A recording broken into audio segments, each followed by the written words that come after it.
자, 이번 한 주도 우리 믿음으로 승리했습니다. 우리 눈에 보이지 않아도 성령이 우리와 늘 함께 하시고 우리의 기도를 통해서 하나님의 뜻이 우리 가운데 열매 맺고 있습니다. 자, 오늘도 우리가 계속 이 삼위일체 하나님의 완성이신 그 성령, 또 우리의 영과 한 영이 되는 그러한 생활이 곧 그리스도의 몸을 세우는 것이고 바로 하나님의 뜻을 이루는 것이다. 이런 내용을 계속 나누었습니다. 우리가 요즘에 듣고 있는 이러한 메시지들은 우리 신앙생활에 가장 영적으로 높은 메시지라고 생각을 저는 합니다. 우리가 가장 기본적인 진리가 있지만 우리가 하나님의 뜻과 목적을 이루어주기 위해서 그런 영적인 큰 그림을 갖고 있다면 우리가 이 땅의 삶의 의미와 또 어려움도 다 극복하고 이겨낼 수 있는 그런 힘이 우리 가운데 함께 할 것입니다. 이 마지막 시대에 우리가 참된 신앙생활, 참된 교회 생활을 하기 위해서는 하나님의 진리의 말씀에 대한 깨달음이 좀 깊을 필요가 있습니다. 성경에서 하나님의 어떠한 뜻, 목적, 경륜이라고 말하죠. 하나님의 계획과 목적을 이루는 길이 경륜인데 하나님의 뜻과 목적은 무엇인가? 그것은 다른 것이 아닙니다. 우리 사람으로 하여금 그리스도를 영접하여 하나님의 생명과 본성을 이렇게 갖게 하는 것입니다. 그래서 우리를 하나님과 같이 만드는 것이 사실 하나님의 뜻입니다. 사실은.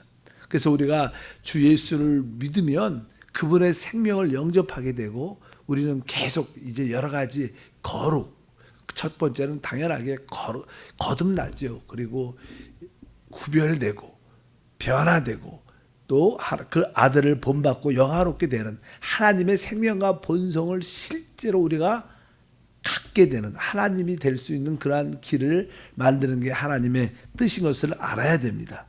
그래서 우리는 이제 하나님의 뜻을 이루기 위해서 성경에서는 이제는 우리가 적어도 한 3가지에 대한 분명한 이해와 깊이가 있어야 된다. 첫 번째는 이 계시라는 단어, 계시. 진리의 말씀.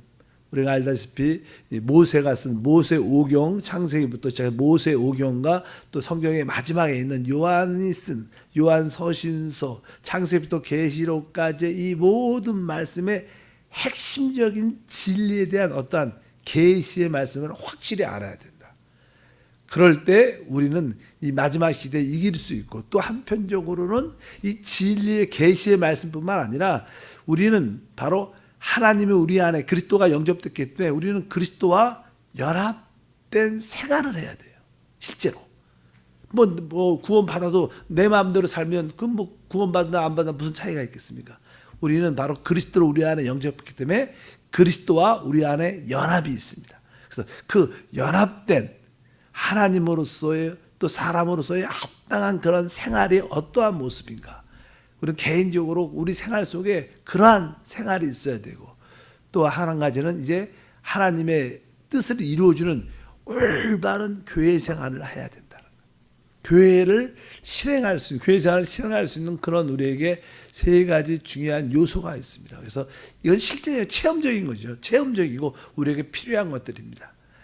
특별히 이제는 계시에 대한 말씀을 오늘 한번 나누겠습니다.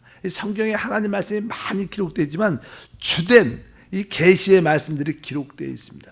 항상 이 성경의 진리의 말씀은 우리에게 참 중요합니다. 그래서 우리가 이 하나님의 진리의 말씀으로 무장되는 게 얼마나 중요한지. 그래서 우리는 진리와 생명으로 무장된 신앙생활이 있어야 된다. 그래서 여기 보면 이제 하나님이 주신 이 창세기부터 계시록까지 이 모든 말씀에 대해서 우리가 올바른 이해와 그 말씀을 영적인 눈으로 깨달아서 그것을 우리의 생활로 가져야 된다. 그래서 이 하나님 말씀을 여러분들이 꼭 붙잡아야 됩니다. 많은 사람들이 타락하고 많은 사람들이 이단으로 빠져나가고 세상으로 빠져나가는 이유 중에 주된 것은 그들에게 진리의 계시의 말씀이 없기 때문에 그래요. 진짜 말씀의 계시의 말씀을 붙잡고 있다면 우리는 흔들리지 않을 줄 믿습니다. 그래서 계시록 22장에 특별히 우리 주님은 이 진리의 말씀에 대해서 이렇게 말합니다. 내가 이 두루마리의 예언의 말씀을 듣는 모든 사람들에게 증언하노니 만일 누구든지 이것들을 외에 더하면 하나님이 이 두루마리에 기록된 재앙들을 그에게 더하실 것이요. 그러니까 이 기록된 이 하나님, 계시된 이 하나님 말씀에 다른 걸 더하지 말라는 거예요. 또 계시를 받았다, 이런 것들은 다 귀신의 역사지 새로운 계시는 없습니다. 이미 계시는 창세기부터 계시까지 다 오픈되어 있어요. 우리가 그것을 영적인 눈이 열려서 깨달아지냐 깨달아지지 않느냐의 차이지, 이 말씀에 다른 걸 더하면 뭐 어떤 이단들은 항상 이단들은 자기만의 책들이 또 하나 있어요. 몰몬경 이렇게 되잖아. 이 뭐 여호와 증인도 무슨 종교들도 다 성경 말고 또 하나의 자기들의 책이 있어요. 그래서 뭐예요? 이단이고 그건 잘못된 거죠. 여기 더하면 어떻게 돼요? 바로 여기에 기록된 재앙들 그들에게 더해질 것이다. 그리고 이제는 19절 보니까 만일 누구든지 이 두루마리 예언의 말씀에 제하여 버리면 하나님이 이 두루마리에 기록된 생명나무와 거룩한 성의 참여함을 제하여 버리시리라. 하나님 우리에게 예비하신 최고의 축복은 생명나무와 그 거룩한 새 예루살렘에 참여하는 최고의 축복을 갖는 것인데, 만약에 우리가 이 진리 말씀을 내 생각과 또 내가 이해하지 못한다고 해서 이 허황된 거라서 이거 빼버리면 이러한 축복에 빠질 것이다. 그래서 우리는 이 진리의 계시의 말씀을 확실히 알아야 된다. 이 초대교회 사도들의 큰 사역이 있었죠. 이제 사도들이 이 끝무렵 그들이 대부분 순교했지만 마지막 부분에는 교회의 어떤 영적인 타락이 일어나서 많은 교회들이 진리의 말씀에서 벗어납니다. 이단들의 가르침과 여러 가지 세상 것들이 들어오면서 이 교회들이 진리의 말씀에서 빗나가면서 타락하게 되니까 이 진리의 말씀을 지키려고 사도들 이후에 진리를 변호하고 진리를 지키는 자들을 이제 교부라고 말해요. 교부 시대 이렇게 말해요. 교부 시대. 사도 후에. 그래서 이제는 그냥 우리 예수를 믿는 이런 신앙이 콘스탄틴 황제에 의해서, 로마 콘스탄틴 황제에 의해서 기독교화됐죠. 이제 우리 로마는 기독교가 우리의 종교다. 그래서 종교화됩니다. 이 참된 교회라는 것은 거듭난 자들로 구성된 거예요. 믿으시면 아멘. 그냥 뭐 아무나 뭐 교회 다 와가 교회 온다고 해서 다 교회가 되는 것이 안 돼. 그러니까 세상의 사람들이 많이 교회 안에 들어옴으로 말미암아 교회가 세상화 변질되면서 많은 어려움을 겪게 되지요. 교회가 겉으로 볼 땐 숫자는 많은데 진짜가 많지 않아. 알고 보기 별로 없고 쭉정이들 가라지들이 많이 교회 안에 들어온 그런 사건들이 들어옵니다. 그러면서 어쩌든지 이상한 가르침도 많이 진리에서 벗어나니까 이 교부들이 이 하나님의 계시의 말씀을 지켜야 된다. 그러면서 이 진리의 말씀들을 변화하기 시작했는데, 그 당시만 해도 많은 교부들이 일어나서 우리가 진짜 하나님 말씀을 안다. 우리가 사도들이 진짜 제자다. 우리가 하나님 말씀을 지키는 자다. 그러면서 많은 좋은 어떤 교부들, 어떠한 주님을 사랑하는 성경 교사들이 많이 일어났습니다. 그래서 그냥 많이 일어나니까 서로 싸움이 많이 일어나는 거예요. 지금도 우리 목사들이 만나면 가장 하나가 안 돼요. 왜? 그냥 뭐 전체적인 한국 교회를 만나면 뭐 장로교가 맞다, 침례교가 맞다, 성결교가 아니다, 순복음이다 하고 자기들의 어떠한 사상과 교리를 붙잡고, 우리는 진리 예수만 말해야 돼요. 예수 그리스도를 말해야지 하나 되지, 자기 교단의 진리를 말하면 다 다른데, 그러니까 하나 될 수가 없어요. 그래서 교회 뭐 보면 세상에서 목사들이 모이면 가장 하나가 안 되는 것 같아. 그래서 저도 그런 지방의 회의나 뭐 총회 회의나 뭐 임원일지라도 잘 안 갑니다. 재미가 없어. 거기 가면 시험만 들고 딱 이렇게 따지고 정치하는 이런 얘기만 나오니까 우리 조영기 목사님 역시 목사는 그런 교단에 뭐 지방에 그런 정치에 관여하지 말라. 그거 남는 거 하나도 없다.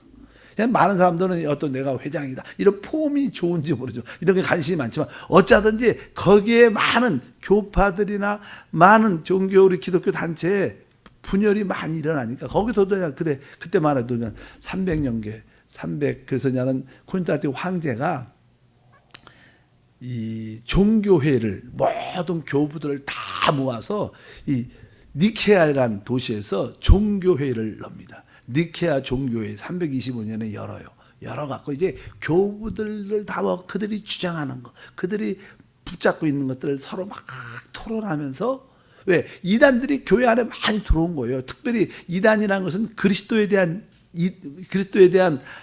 이해가 다른 거예요, 생각이. 어떤 사람들은 예수가 아주 고귀한 사람이다. 아주 고결하고 아주 뛰어난 사람인데, 그가 그런 뛰어난 사람으로서 이 땅에서 고귀한 아주 거룩한 성자같이 살다가 나중에 결국 하나님의 아들로 인정됐다. 이렇게 막 말하는 사람도 있고, 또 예수님은 진짜 사람으로 온 게 아니다. 그분은 영으로 왔다. 진짜 육신은 가지지 않아. 그 영의 모습으로, 유령처럼 영의 모습으로 왔지. 그러면서 그분의 인성, 사람임을 부인해. 그러니까 그분은, 예수님은 뭐예요? 신성과 인성을 갖고 있어요. 그분은 뭐예요? 하나님이셔요. 그리고 그분은 뭐예요? 사람이세요. 그렇다고 반은 하나님, 반은 사람, 이게 아니고 그냥 그분은 완전한 하나님이시야 뭐예요? 완전한 사람으로 오셨어요. 그분이 육신으로, 사람으로 오지 않았으면 우리를 구속할 수가 없어요. 그렇지 않겠습니까? 또 그분이 하나님이 아니시라면 또 하나님의 역사를 이룰 수가 없죠. 그렇기 때문에 그분의 신성과 인성에 대해서 서로 많은 싸움이 있었어요. 그래서 이제 그 당시 이제는 콘스탄티노 황제가 니카야에서 종교회를 다 열어가고 모든 교부를 다 모아갖고 이제 거기서 어떤 결론을 나름대로 앞으로 교회의 질서를 위해서, 교회 회복을 위해서 어떤 결론을 냈는데, 니케아 신경이라 그래요. 니케아 신경. 그것이 가장 기초적으로 이제 우리가 지금 고백하는 사도신경이 있어요. 사도신경의 이 초안이 거기서 만들어졌어요. 사도신경의 초안, 우리가 뭐 전능하사 천재를 만드신 하나님, 거기에 있냐는 너무나 따지는 것들이 많으니까 많은 사람들이 거기에 핵심적인 거, 가장 중요한 거 사도신경을 딱 거기다 집어넣어 만들어갖고 거기서 그냥 했었죠. 그 당시만 해도 특별히 유명한 사람 중에 아타나시우스라는 그런 젊은 교부가 있었어요. 근데 그분이 하셨던 얘기 중에 역사적으로 교회 역사에 남은 것은, 하나님이 사람이 되신 것은 사람으로 하여금 하나님이 되기 위함이다. 이런 말을 명언을 했죠, 명언. 사실 이게 어떻게 영적으로 되게 맞는 말이에요. 그러니까 하나님이 사람으로 오셨잖아요. 육신으로 오셨는데, 그분이 하나님이 사람이 되시면 사람으로 하여금 뭐가 되게요? 어떻게 하나님이 돼요. 결국 우리가 그리스도와 똑같이 되죠. 그러니까 결국 이런 아주 명언을 하면서 그들이 주장하는 그 파가 있죠. 특별히 그 아타니우스 파가 있고, 또 하나의 젊은 한 사람의 파가 있는데, 그 파는 다른 사람이 아니라 아리우스파예요. 아리우스. 그래서 아리우스파하고 이 두 파가 싸움을 많이, 논쟁을 많이 했는데 결국 아타나시우스 파가 이기게 돼갖고 아리우스 파는 이단으로 정리되면서 그들이 주장했던 교리를 이렇게 떨쳐버리고, 일단은 사도신경, 우리가 고백하는 사도신경의 가장 기초 초안이 그때 결정되면서 교회의 어떤 질서와 안정을 위해서 이런 일이 있었다면서 이제 계속, 그런데 이 하나님의 진리의 말씀에 대한 싸움들이 많았죠. 근데 사실 그 사도신경이 제정될 때쯤 되면 좀 몇백 년 지나서 저작이 되는데, 그 사도신경도 그냥 어떤 교회, 뭐 침례교 같은 교단은 사도신경은 안 합니다. 많은 교회가, 뭐 우리는 그냥 당연히 순복음교회는 당연하게 한국교회 입장이 있어서 사도신경을 하지만, 어떤 교회들은 사도신경을 안 하는 교회도 있어요. 왜? 그것이 온전하지 않다. 거기에도 조금 뭐 그 300년대에 이렇게 시작해서 만들었으니까 성경에 다 부합되어 있다. 또 그 부분에서 이야기를 하시는 분도 종종 있고, 이제 사도신경 우리는 기본적인 교리대로 우리가 받아들이죠. 근데 거기서 빠진 내용이 있다면 성령에 대한 이해가 조금 이렇게 깊지가 않아요. 성령에 대해서 뭐 성령을 믿사오며 하고 땡이에요. 그렇잖아요. 거기 보면 사도신경은 우리가 뭐 그냥 교회와 성령을 믿사오며 그렇게 하는데, 성령에 대한 이해가 우리가 지금 살고 있는 이 시대는 많이 이렇죠. 사실 성령은 옛날만 해도요, 그냥 하나님의 역사를 이루는 하나님의 능력이라고 생각하는, 능력. 우리가 아냐면 우리 성령 하면 성령 하나님이죠. 그러니까 삼위일체 하나님의 아버지 하나님, 아들 하나님, 성령 하나님. 그러니까 아버지, 성부, 성자, 성령 하나님. 근데 옛날에는 이 성령을 그냥 하나님의 능력으로 생각을 많이 했어요. 인격으로 생각을 못 했어요. 근데 시간이 많이 지나면서 또 1900년대 또 영어 성경이 그냥 번역으로 다 나오면서 이제는 막 그 성령에 대한 것을 나는 어떤 지시대명사, 인격대명사, 그 시 이렇게 그러죠. 그분 이렇게 성령을 그분이라고 해. 그분은 인격을 강조하기 위해서. 그러면서 번역도 잘 되면서 우리가 그래도 조영기 목사님이 우리에게 처음에 가르치는 게 성령이 어떻게 해요? 인정하고 환영하고 의지하고 모셔드리라. 그러니까 그분이 하나님의 능력이라면 생각하면 안 되고 바로 그분은 진짜 삼위일체 하나님의 모습이다. 그래서 그분은 인격적으로 받아들이라. 그런데 나는 그 인격에 대한 이해가 그래서 나는 많은 사람들이 뭐 아침에 일어날 때보다 뭐 하이 뭐 홀리 스피릿 성령님 안녕하십니까 이렇게 인사하라고 잠깐만 그러죠. 왜? 우리가 서로 만나면 장로님 오셨어요? 인사하잖아. 인사하면서 성령과 그런 인격적인 관계를 맺어라. 근데 우리는 그냥 너무 잘 알죠. 지금은 여러분들 그것이 다 이게 영적으로 습관화되고 당연하게 성령 하나님을 받아들이지만 옛날엔 그렇지 않았다는 거예요. 그런 것들이 조금은 많이 그 사도신경에 빠져 있죠. 약해져. 그래서 우리는 조금 마지막 시대에는 그런 성령에 대한 좀 더 깊은 이해가 우리 가운데 함께할 줄 믿습니다. 그래서 이 성령에 대한 이야기는 우리가 오늘은 성령에 대한 이야기를 하게 되면 이 성령은 우리가 요즘에 말씀하는 게 이 우리가 지금 말하고 있는 성령은 이 삼일째 하나님의 완성이다 이런 표현을 완성. 그러니까 우리가 말하는 지금 그 성령 안에는 아버지, 아들, 영이신 하나님의 모든 것이 다 들어있는 거예요. 그냥 우리가 삼위일체 하나님 중에서 그냥 뭐 세 번째, 세 위격인 그 성령에만 이야기하는 게 아니라 우리가 말하는 성령은 바로 삼위일체 하나님의 모든 것이 다 들어있는 성령, 아버지 안에 아들의 역사에 영에 속한 모든 것이 바로 우리가 말하는 보혜사 성령이라는 것을 분명히 알아야 될 줄 믿습니다. 그래서 왜 그렇게 말씀하냐면 이 성령은요, 창세기 1장에 보면 땅이 혼돈하고 공허한 흑암의 깊음이 있을 때 하나님의 영이 수면에 운행하시죠. 재창조를 위해서, 생명을 낳기 위해서, 성령은 생명이니까 재창조하기 위해서 또 생명을 낳기 위해서 운행하신다 그래요. 그 영과 지금 우리가 말하고 있는 그 영과는 똑같은, 본질적으로 똑같지만 체험적으로는 다른 거예요. 왜? 우리가 지금 말하는 그 성령은 예수님이 사람으로 오신 체험을 갖고 계세요. 그 다음에 죽으신 체험도 갖고 계시고, 그분이 부활하시고 승천하신 그러한 체험을 갖고 계신다. 그래서 제가 그런 얘기 많아요. 여기 어떤 권사님이 있다. 권사님은 뭐 어렸을 때도, 처녀였을 때도, 젊었을 때도 똑같아요. 이영희 권사님 계십니다. 이영희 권사님 똑같아요. 우리가 이영희 권사님 이렇게 말하지만, 그리고 결혼도 했어. 이제는. 그리고 자식도 낳았어. 여러분, 똑같은 이영희 권사님이지만 결혼하기 전과 결혼한 후에는 사람이 달라진 게 아니에요. 근데 어때요? 똑같은 분이지만 뭐가 달라? 뭐가 달라요? 결혼이란 체험을 갖고 계죠. 자식을 낳은 체험을 갖고 계죠. 그 권사님이죠. 성령도 마찬가지예요. 예수님이 이 땅에 오시기 전에는 하나님의 영, 성령 하나님이셨지만 그분은 창조에만 관련돼 있어. 근데 그분이 어떻게 되세요? 이 땅에 사람으로 오신 경험을 갖고 있어요. 또 죽으신 경험, 부활하신 경험, 승천하신 경험. 아멘. 그래서 우리가 말하는 이 성령은 이 삼위일체 하나님의 뭐예요? 완성이다. 아버지 하나님, 아들 하나님이 이루신 모든 것을. 그래서 우리는 성령에 대한 좀 더 깊은 이해가 있어야 돼요. 바로 우리가 말하는 이 성령은 놀라운 영이셔요. 이 성령 안에 모든 것이 들어있는 줄 믿습니다. 그래서 요한복음 7장 39절에 보면 그 이 영에 대해서 이렇게 말하죠. 이는 그를 믿는 자들이 받을 성령을 가르쳐 말씀하신 것이라. 예수께서 아직 영광을 받지 아니하였으므로 성령이 아직 그들에게 계시지 아니하셨다. 이렇게 말씀하여 기록되어 있어요. 그러니까 여기 보면 뒤에 보니까 바로 목마른 자는 다 내게 오라, 내게 와서 마시라. 근데 그 마시라는 그 내용이 성령인데, 근데 성령이 지금 뭐예요? 계시지 않는다는 거예요. 원래 예수님은 성령으로 잉태되었고 성령으로 사셨어요.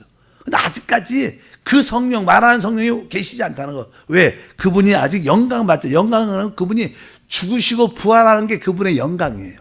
그러니까 아직 예수님이 육신 안에 있었으니까 죽지 않았어요. 그러니까 아직 그 성령이 오지 않은 거예요. 언제 와요? 그분이 죽으시고 부활하시고 완성된 영으로 오시는 그 성령이 아직 없다는 거예요. 그분은 원래 성령으로 태어났고 성령과 함께 하셨지만 그 완성된 죽음과 부활을 통과하고 승천하신 완성된 영은 아직 안 왔다는 거예요. 이것은 언제 온다는 거예요? 그분이 죽으시고 부활하시고 승천하셔서 성령을 부어줄 때 오시는 영인 줄 믿습니다. 그래서 특별히 바로 영에 대한 성령에 대한 이해가 다르죠. 여기서 말하는 성령은 아직 오지 않았다. 이것은 뭐예요? 그분이 이러한 프로세스, 과정을 겪었다. 이런 말씀하고 또 15장 45절 고린도전서에 보면 기록된 바 첫사람 아담은 생명이 되었던 같이 마지막 아담은 그리스도입니다. 마지막 아담은 뭐라 그래요? 살려주는 영, 생명 주는 영. 이 마지막 아담은 주님이 부활하시고 승천하셔서 우리에게 오셨는데 그 성령은 뭐예요? 살려주는 영. 그 영이 우리가 우리 안에 계신 그 성령을 만지면 모든 것이 살아납니다. 생명을 얻게 됩니다. 그래서 이게 살려주는 영, 생명 주는 영. 뭐 우리가 다른 말로는 보혜사 성령을 말하는. 보혜사 성령이 살려주는 영이고 보혜사 성령이 생명 주는 영이고 그분이 삼일째 하나님의 완성이신 그 영이에요. 그냥 우리는 이 영으로 어떻게 충만해야 될 줄 믿습니다.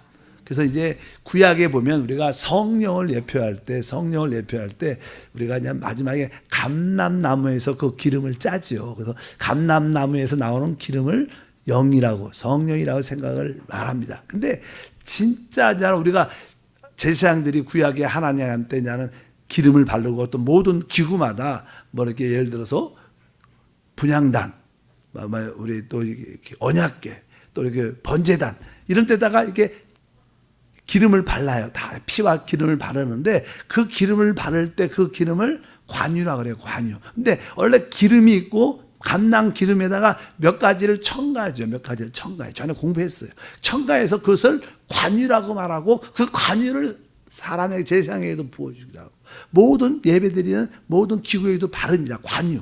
관유라는 뜻을 한번 그래도 읽어보면 출애굽기 30장 23절 25절에 너는 상등 장품을 가지되 액체 모략 500세겔과 그 반수의 향기로운 6개 250세겔과 향기로운 창포 250세겔과 계피 500세겔을 성소의 세겔로 하고 감람 기름 한 인을 가지고 그것으로 거룩한 관유를 만들되 향을 제조하는 법대로 향기를 만들지 그것이 거룩한 관유가 될지. 그러니까 이 관유라는 것은 여기 보니까 감람 기름 한 인에다가 몇 가지 네 가지를 노소를 넣지요. 첫째 액체 모략을 넣고 그 다음에 육개, 그 다음에 창포, 계피 이 네 가지 성품을 집어넣어요. 그래서 나는 네 가지의 기름이 합해지면 그것을 관유라. 그러니까 예수님은 원래 영이신데 예수님의 뭐요? 죽음의 체험을 넣고 그분의 부활의 체험을 넣고 그분의 승천의 그러한 체험을 이렇게 집어넣는 거예요. 그럴 때 그것이 뭐예요? 관유가 되는데 우리가 말하는 성령이 뭐라는 거예요? 관유. 그 안에 모든 것이 다 들어있다는 거예요. 믿으시면 아멘. 그래서 우리가 말하는 성령은 바로 삼일째 하나님의 완성이다. 이러한 계시의 말씀도 우리가 깨달아야 된다는 거예요. 그래서 여러분들이 기도할 때 하나님 축복해 주시옵소서. 예수님 축복해 주시옵소서. 좀 미안하니까 성령님 축복해 주시오. 이렇게 기도도 하잖아요. 저렇게 우리 하나님이 좀 삐지지 않으실까. 주로 예수님, 우리는 주로 누굴 불러요? 주 예수를 부르는데 그럼 우리 아버지 하나님이 좀 시험이 들지 않을까. 그럴 수도 있을 수 있겠죠. 어쩌든지 재밌게 하는 이야기지만 그러나 우리가 말하는 그 성령 안에는 아버지, 아들, 성령에 대한 모든 것이 다 들어있다. 그 관유가 뭡니까? 바로 우리가 말하는 성령이다. 그 안에 여러분이 그 성령으로 충만하면 모든 것이 축복이 함께 될 줄 믿습니다. 그리고 이 마지막 때 성령에 대한 좀 더 깊은 이해는 이 마지막 시대는 교회가 어둠의 시대. 이 시대 보십시오. 한국 교회나 모든 교회들이 다 어둠 가운데 있습니다. 빛이 별로 없어요. 다시 한번 이 교회가 주님 오심을 준비해야 되는데 그러려면 성령이 더 강화되고 강력해져야 돼요. 그래서 성경 계시록에는 마지막 때 일곱 영 이런 단어를 써요. 한번 읽어보면 계시록 1장 4절에 보면 특별히 그 성령에 대해서 요한은 아시아에 있는 일곱 교회에게 편지하노니 이제도 계시고 전에도 계셨고 장차 오시리와 그 보좌 앞에 있는 뭐요? 일곱 영. 그 다음에 또 4절 4장 5절에 봐도 보호자로부터 번개와 음성과 우레소리가 나고 보호자 앞에 켠 등불이 7이 있으니 이는 하나님의 7 영이다. 그리고 5장 6절도 한 번 더 길지만 읽어보면 내가 또 보니 보호자와 내 생물과 장로들 사이에 한 어린 양이 서 있는데 일찍이 죽임을 당한 것 같더라. 그에게 7뿔과 7눈이 있으니 이 눈들은 온 땅에 보내신을 받은 하나님의 7 영이다. 그러니까 이 성령을 설명할 때는 아까 뭐라고 그랬어요? 바로 살려주는 영, 생명 주는 영, 바로 보혜사 성령이라고도 표현하지만 이 마지막 시대는 교회들이 어둠 가운데 있기 때문에 다시 이 교회가 회복되기 위해서 하나님의 강력한 영이 필요하다. 그래서 막 그 성령을 뭐예요? 7 영이라는 강력한 영역. 그러니까 우리 시대에 그 우리의 성령은 하나님 나에게 성령의 강력한 역사로 채워주셔서 이 어둠의 세계를 이기게 도와주옵소서. 여러분 생각보다 교회들이 영적으로 살아있는 교회들이 실제로 많지 않아요. 그냥 교회 모습만 외적인 모습만 있지.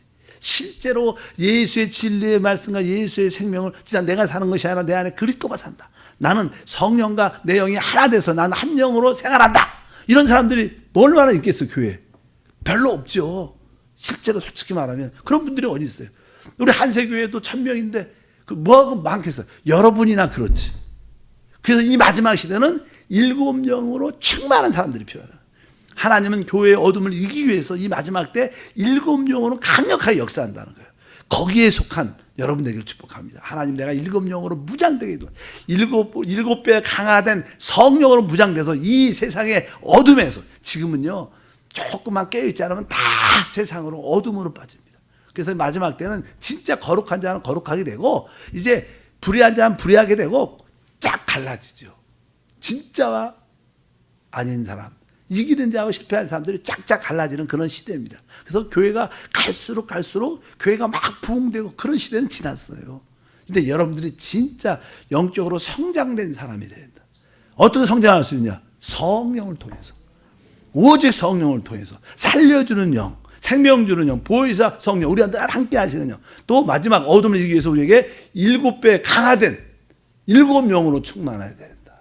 이런 계시의 말씀들을 우리에게 더 깨달아 줘야지. 더 성령을 사모할 줄 믿습니다. 기도합니다. 하나님 아버지 감사합니다. 다시 한번 계시의 말씀들이 우리 안에 열려지도록 은혜를 주시고 승리하게 도와주시고 특별히 성령에 대한 부족함들이 온전히 깨어질 수 있도록 복 내려 주시옵소서. 주 예수 이름으로 힘든 예물을 기뻐 받아주시고 항상 풍성케 하옵소서. 주 예수 이름으로 기도함나이다. 아멘. 성령 안에 잠깁니다. 성령을 호흡하며 자 마십니다. 다시 한번 성령 안에 잠깁니다. 성령을 호흡하며 마십니다. 아멘. 이 계시록 22장 17절 말씀을 내가 안 읽어드렸는데 이 성경 계시록의 맨 끝에 말씀은 이렇게 기록되어 있습니다. 계시록 22장 17절 보면 성령과 신부가 말씀하시길 오라 하시는도다. 그러니까 성령과 신부가 오라 그래요. 성령은 뭐예요? 바로 우리 주 예수 그리스도의 영이시죠. 성령 완성 하나님이죠. 그 성령과 누가요? 신부는 뭐예요? 교회를 신부라 그러죠. 그러니까 나중에 성경의 결론은 뭐냐면 바로 그 성령 삼일째 하나님이시 완성이신 그 성령과 우리 교회가 여러분과 뭐가 되는 거예요? 하나 되는 겁니다. 같이 말하고. 그 성경의 결론이 뭐예요? 바로 하나님과 우리가 뭐예요? 그리스도와 교회가 하나 되는 거예요. 하나 돼서 이 우주와 이 땅의 최고의 안식과 사랑과 다스림을 누리는 것이 하나님의 축복이다. 그래서 맨 끝에 계시록의 결론이 뭐냐? 성령과 신부가 이제 하나가 됐다는 거예요. 하나님은 그 작업을 여러분 안에 계속하죠. 여러분 안에서 들어오셔서 여러분을 거듭나게 하셨죠. 여러분을 거룩하게 하죠. 계속 새롭게 하고 변화시키고 주님을 닮게 만들어. 결국 여러분들은 하나님의 그 생명과 본성을 똑같이 갖게 될 겁니다. 믿든지 안 믿든지 그렇게 하나님은 계속 하셔요. 결국 여러분들의 하나님과 하나 되는 그것이 하나님의 경륜 역사의 일이다. 그런 믿음을 갖고 그냥 우리 세상에 일어나는 일들 너무 걱정하지 말고 다 이길 수 있습니다. 내 안에 계신 주님과 한 영으로 신앙하면 직장의 어려움도 이기고 좀 물질의 어려움도 이기고 사랑과 관계도 다 이기게 될 줄 믿습니다. 하나님 감사합니다. 귀한 예물도 심습니다. 늘 새벽을 깨우는 이기는 자들은 성령을 사모하는 자들 늘 아침에 이 성전을 지키고 가정을 깨웁니다. 주여 우리를 통하여 하나님의 뜻이 이루어지게 하시고 결국 우리 모두가 성령과 신비는 우리가 하나 되게 하소서. 하나님의 영광을 누리게 하옵소서. 개인적인 문제로 너무 좌절, 실망, 두려워하지 말게 하시고 우리는 그것을 다 이기는 능력이 있습니다. 담대한 믿음을 가지고 기도하면서 하나하나 그 모든 것을 다스려 정복하게 하옵소서. 모든 가난의 저주도 정복될지어다. 주 예수 이름으로 축복하고 기도함나이다. 아멘.